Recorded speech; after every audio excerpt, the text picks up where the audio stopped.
Our Facebook Live. We are really excited to be here today to be talking about natural deodorants, and this is a topic that has come up a lot over the last year, not just for us here at InstaNatural, but even in my personal life. I've had a lot of friends and family have a lot of questions about this natural deodorant and why it's important to switch over and kind of what comes along with that. So we're really excited to be here talking to you about that today because it is not as easy as it might think. So we're going to talk and be really honest and candid here about some of the unpleasant things that you might experience when you switch over from an antiperspirant to a natural deodorant. It's not always the funnest thing, but I promise you it'll be worth it, and you'll have a lot of great benefits after you get through some of the detoxing you go through.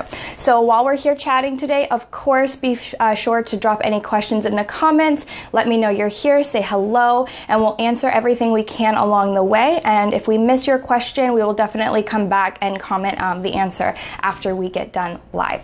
So I'm Heather Wilson. I'm the Director of Brand Development here at InstaNatural, as well as Lead Esthetician. So as I mentioned, we're talking about natural deodorant and the switch from an antiperspirant to a natural deodorant and kind of what to expect.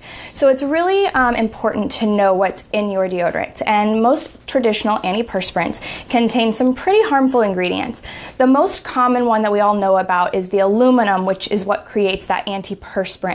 It makes sure that you don't sweat. So while this sounds great from an aesthetic point of view, it actually is really unhealthy for the body because your body is made to sweat. Sweating helps your body release toxins, it helps regulate your body temperature, and it helps keep your lymph nodes and everything flowing really healthy.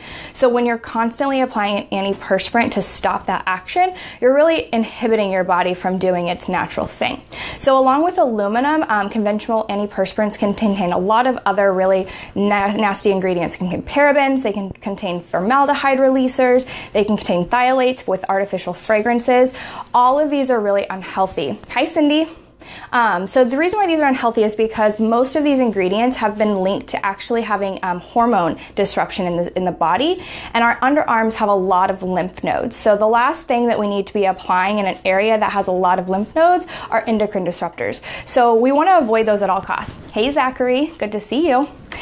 So with that being said, it's super important that you know what's in your deodorant, and switching to a natural deodorant is going to help that a lot. A lot of natural deodorants out there have some really great ingredients that are not just healthy, but also still help combat some of the odor and a little bit of the wetness that comes along with it. So to start off, we're going to talk about one of my favorite products with InstaNatural, and that is our natural deodorant. So this is a product that we've had launched for about a year now. We worked really, really hard when developing this product because we wanted it to really address all of the concerns around both the antiperspirants, but also the fact that a lot of natural deodorants fell really short from an efficacy standpoint, and they would either end up being they wouldn't feel very nice on the skin, you would still smell really bad. So we wanted to resolve all of those types of conflicts with natural deodorants. Hi, Lex, good to see you. So our natural deodorant, one thing I love about it, and it's kind of hard to see in a video, but it's not a baking soda based formula. So it is more of a glycerin based formula, completely clear. So you're not going to get any residue on your clothing or on your little black dress. Super clear. And what's also great for guys is because it isn't a baking soda formula, if you are a male and you have underarm hair, it's not going to cake up in that and be uncomfortable to apply, which is really important. It really glides on super softly. So the reason why that's different is because we haven't used the baking soda or talc or some other powders that are used in natural deodorants. Sometimes you use arrowroot powder, and these are fine ingredients, but in an underarm product, they can cause some irritation, and nobody wants irritation underneath their arms, especially during the summer when you're wearing tank tops. In addition to that, we've also used some really great hydrating ingredients to keep the skin under the arms really healthy. But the really important thing to know is how it works, because we want our deodorants to actually keep us from smelling. So we've actually used a really unique ingredient that actually works with fermentation technology. So it's really cool because it creates these natural enzymes, and these natural enzymes work against that odor-causing bacteria and convert them into their non-odorous salt forms. So rather than stopping us from sweating or killing bacteria with ingredients like triclosan or antibacterials that aren't healthy for us, we're just converting this odor into something that doesn't smell.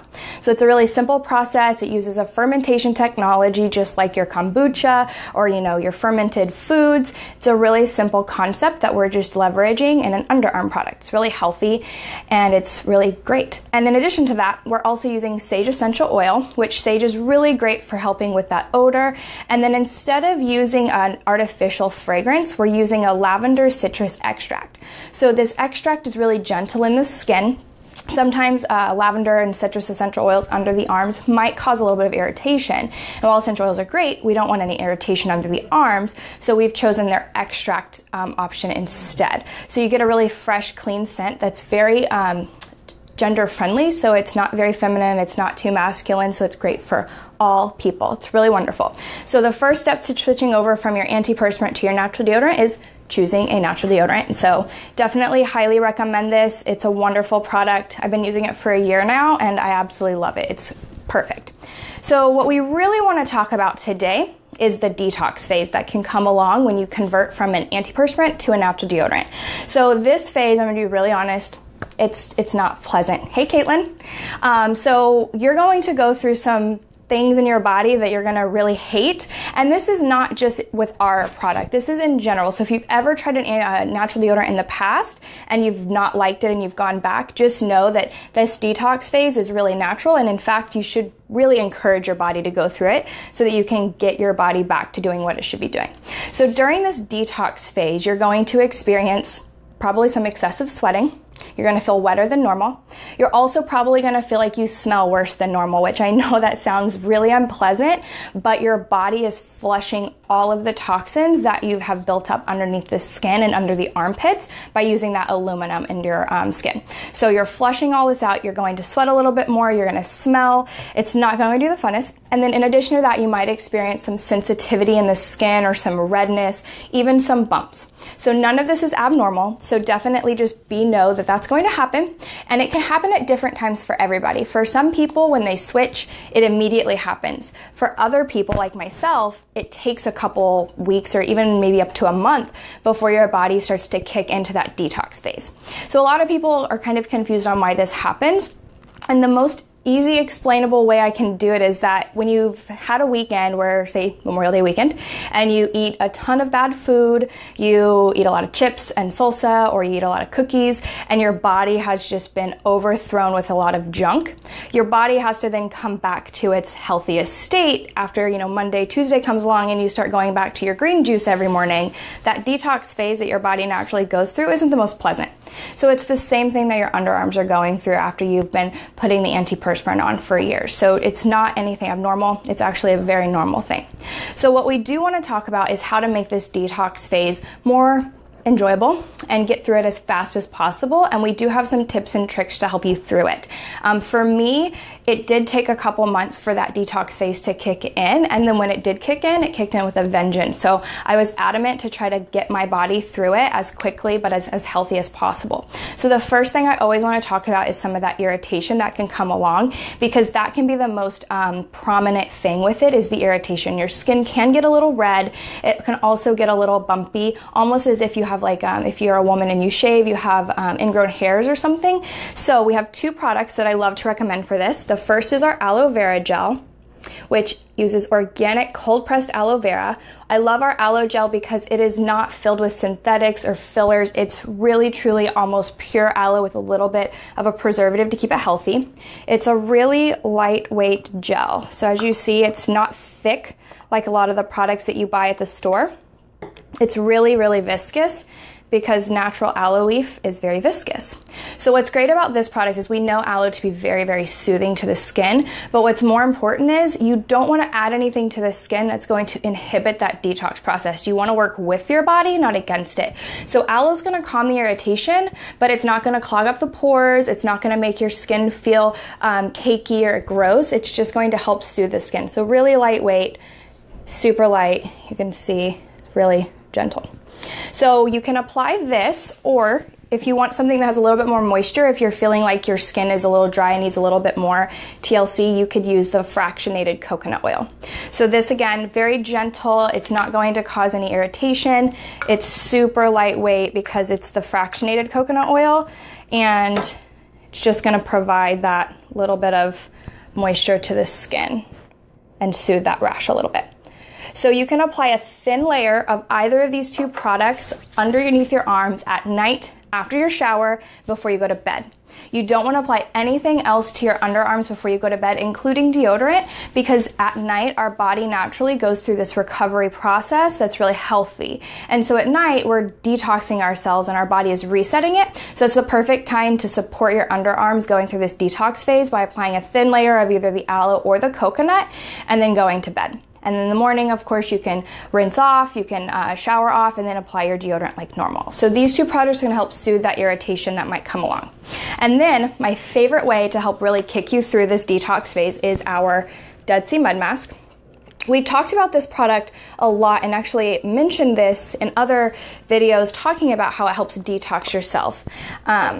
Just as it does on your skin on your face, it will help your armpits. And I know it sounds kind of funny to put a mask under your arms, but it really, really, really will help. So it's a very jelly-based kind of mask you can see here, but it's really lightweight. And you're just gonna apply a very thin layer to the skin. You don't need a thick layer. You should almost see a little bit of your skin through this mask. And then you're going to allow it to dry. So I know this is weird. You're like, how do you apply a mask to your underarms? Literally, you're gonna apply it to your underarms and just hang out and let it dry. Don't bend your arms because one, that could be uncomfortable, but two, you wanna really make sure that it covers the area evenly. So hang out in the bath, hang out on your couch, watch TV, let it dry. You're going to wanna let it dry for about 10 or 15 minutes and then just remove it with washcloth or a damp sponge. This is going to be the secret to getting you through your detox phase quickly and painlessly. So you can do this about 1 to 2 times a week. I wouldn't do it any more than 2 times because you don't want to cause any irritation by over detoxing your skin. But once or twice a week is going to really help purge any of those toxins that are in the surface of the skin and help get you through that process faster. So the Dead Sea Mud Mask is a great tool to use for that. And while you're at it, you can toss it on your face and do a whole little spa treatment. And then lastly, my favorite body wash is our tea tree soap. I use this all the time. It's great any time of the day, whether you're going through a detox or not. But underneath the arms, this is an amazing product because it has tea tree oil, which tea tree oil is naturally amazing to help with odor, help with defending your skin from any sort of bacteria or contaminants that have come involved with it. But in addition to tea tree, we've also used lemongrass essential oil. So lemongrass is great to help the body's response to inflammation, which when you're going through this detox phase under your arms, you might notice a little swelling, you might notice that it's a little tender, and that lemongrass is going to help calm that down and help keep the skin from feeling inflamed. And in addition to that, lemongrass also has some of the same properties as tea tree to help with some of the odor, and that might come along with it. So every night in the shower, leverage this stuff. I like to use a loofah that has a little bit of an exfoliation action to it to slough off some of the dead skin, because if you remember, if you are familiar, when you apply an antiperspirant, that feels like there's a film on your skin. And even whenever I used to use antiperspirants, I always felt like I couldn't always get it all off. So that little bit of exfoliation action while you're using this and going through that detox process will help get that skin turning over faster and get you through that detox process a little bit quicker without as much irritation involved. So definitely those 2 products are the tricks to getting you through this detox phase as quickly as possible. Once you've gotten through the detox phase, you don't have to continue to use the Dead Sea Mud Mask or the aloe or coconut under your arms, but I do always recommend the tea tree body wash because I think it's a really great body wash, especially if you have concerns with keratosis pilaris, maybe behind your arms, or if you struggle with any other challenging skin conditions. It's a really great product to keep everything healthy, especially in the summer when we naturally will sweat a little bit more and have a little bit more body odor that comes about. So that is all about underarm detox and switching to a natural deodorant. If you have any questions, definitely let us know in the comments. We'll be around to answer those for you, or you can always call us and ask us all about the best way to switch and how to help you convert over. We really hope this was helpful to you and it encourages you guys to make a healthier decision for your body and switch from your traditional antiperspirant over to natural. So I hope you have a good day. We'll see you next time.